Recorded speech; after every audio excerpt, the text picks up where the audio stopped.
more about it. Big round of applause for Daniel, everybody, please.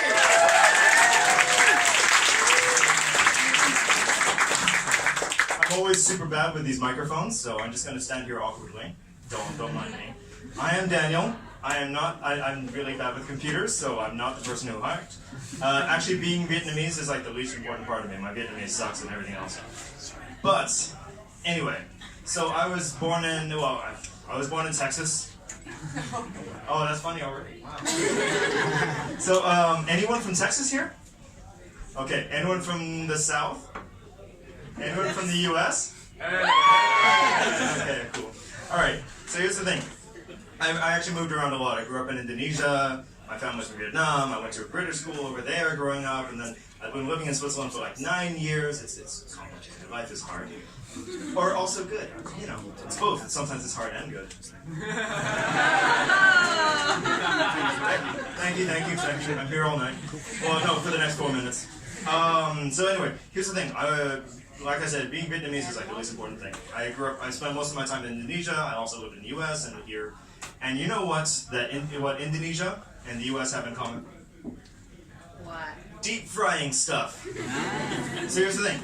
So in a lot of countries and in a lot of places, when you deep fry stuff, this is how you make sure your food is safe because it's cooked as shit. You make sure everything's dead, and you also make it delicious.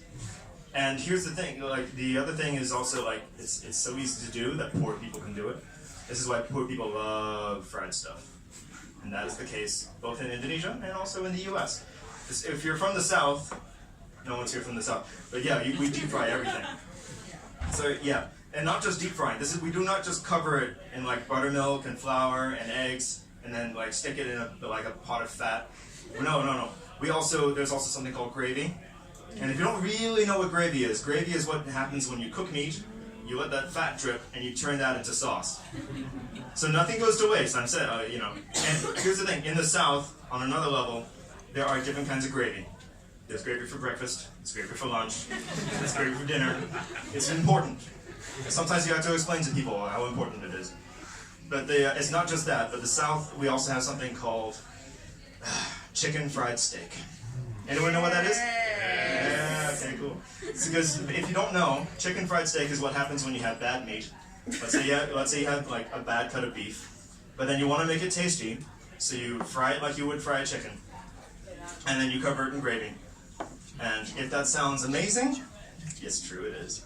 But if it also sounds like something that like you have to be poor to want, you know, because you have to pretend that it's steak. That's why we name it steak. It's weird.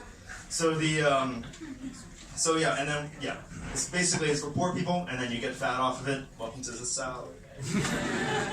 But here's the thing: ever since I moved to Switzerland, this is something that's been bothering me. I've been living here for, if I add everything up, 9 years, and it's impossible to find fried chicken here. Yeah. Right? Oh, it's so terrible. Like I don't even want it all the time, you know? Like, but I want some goddamn fried chicken. I was walking through the Langstrasse sometime. I was doing a tour, and I smelled it. It was a distinctive smell that I'd never smelled here. So I was like, oh my god. And I swear, my nose turned like it was a fucking radar. And I was like, oh my god, where is it? And I found the place that does it, and they do it like once every 2 weeks. And it's like fancy. It was like marinated. They like sprinkled spring onions. They had to Zürich it, you know. And then I found another place that does it, that does fried chicken. You know how much they fucking charge for one like bucket? 60 francs. Right? Fucking hell. Anyway, so America has an obesity problem. I wonder why. But I didn't want to talk about that. I wanted to talk about how you just can't find it here. And also, you know, I know it looks, like I don't need more fried food. I do not have a fried food problem. I have a carb problem. I love rice. But what I want is a fried food problem. And Switzerland just cannot get that to me. But the thing is, here's the thing. I'm a tour guide in the city. I brought some tour guides with me. Yeah. They're cool. You should go. But then the thing is that like we don't really make much money. We kind of survive on stuff, you know. So sometimes people tell me like, oh, you care so much about fried chicken. You should open your own fried chicken joint. You know, think of all the money that you would make. And the thing is like, yeah, maybe, because Switzerland, you know, like everyone's pretty healthy here, but it's not like Swiss food isn't heavy, right?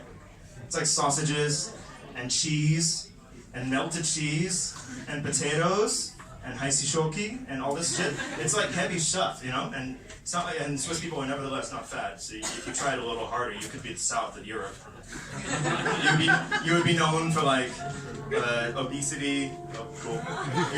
You would be known for like guns and obesity and racism and stuff. So, but at least you're not obese.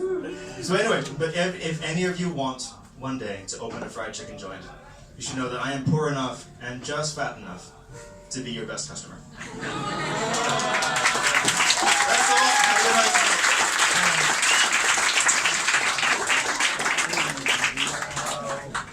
That was Daniel, everybody. Give him a big round of applause.